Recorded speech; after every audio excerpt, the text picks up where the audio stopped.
In the Ramayana, the Prince Rama faces a total collapse of his world. His wife, Sita, has been taken by the demon king Ravana, leaving the prince in a state of sudden, forced isolation. Rama is suspended between two extremes, a heavy, crushing grief and a volatile anger. Even in this state, he remains anchored by a quiet, persistent courage that refuses to break. The stalemate finally ends with a single piece of intelligence. Scouts confirm that Sita is being held in the island of Lanka, miles across the sea. This clarity brings a new kind of despair. Knowing the destination doesn't matter if the path to reach it is physically non-existent. The map reveals the true scale of the problem. Between Rama's army and the shores of Lanka lie miles of open water, a distance that makes the objective feel unreachable. Standing on the shoreline, the soldiers compare their physical capabilities against the horizon. Fear spreads through the ranks as they realize the geography of the mission exceeds their strength. This realization leads to a total halt. The campaign stops before it can begin because not a single soldier believes they can survive the crossing. This creates a unique crisis, a righteous cause blocked by a physical reality that renders conventional muscle and weaponry irrelevant. Hanuman approaches this barrier differently.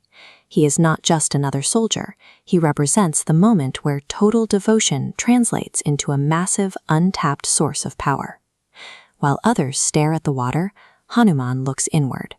He closes his eyes and narrows his entire existence down to the repetition of a single name, Rama. This process converts spiritual intensity into physical momentum. As his internal focus sharpens, it generates an outward force that builds from a single point into a massive surge of energy. This energy manifests physically. Hanuman's body expands, his stature grows, and he lets out a roar that signals the shift from meditation to action. He launches from the cliffside and ascends. The leap is so violent that the natural world, the wind and the tides, pauses to accommodate his trajectory.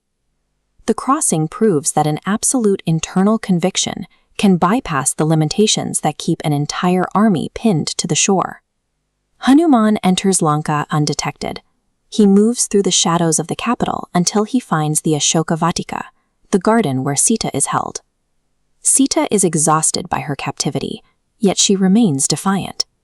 Though she is surrounded by threats and in constant sorrow, her internal focus on Rama hasn't wavered.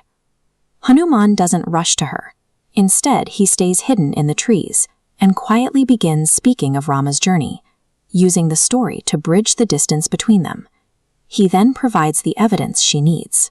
He reveals Rama's signet ring, a physical anchor that confirms the rescue mission is real and he is its messenger. The sight of the ring changes the entire nature of her captivity. The realization that she is being sought out turns her grief into a source of strength, beginning the process of her liberation long before she leaves the garden. The mission takes a sharp turn toward open conflict when Hanuman is eventually surrounded and captured by Ravana's palace guards. Seeking to humiliate him, the demon king's army binds Hanuman and sets his tail on fire, intending to make his very body a spectacle of the state's power. This is a calculated act of terror. By using fire, Ravana hopes to break Hanuman's spirit and send a warning to Rama's forces that their devotion will only lead to agonizing destruction. This is the final test of Hanuman's resolve, whether his internal devotion can withstand the most extreme physical pain the enemy can devise. Hanuman doesn't struggle against the flames, he weaponizes them. He redirects the heat and energy of the punishment, using the very fire meant to kill him as a new source of kinetic power. He breaks his bonds and begins a high-speed assault, sweeping across the skyline of Lanka. He uses the fire on his own tail to ignite the capital, turning the city's wealth and architecture into a massive funeral pyre.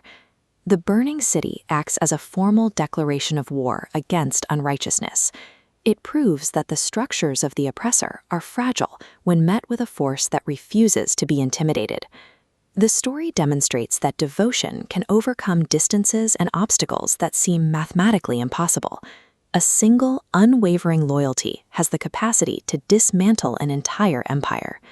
In the end, those who walk the path of truth find that the very tools used to suppress them often become the instruments of their liberation.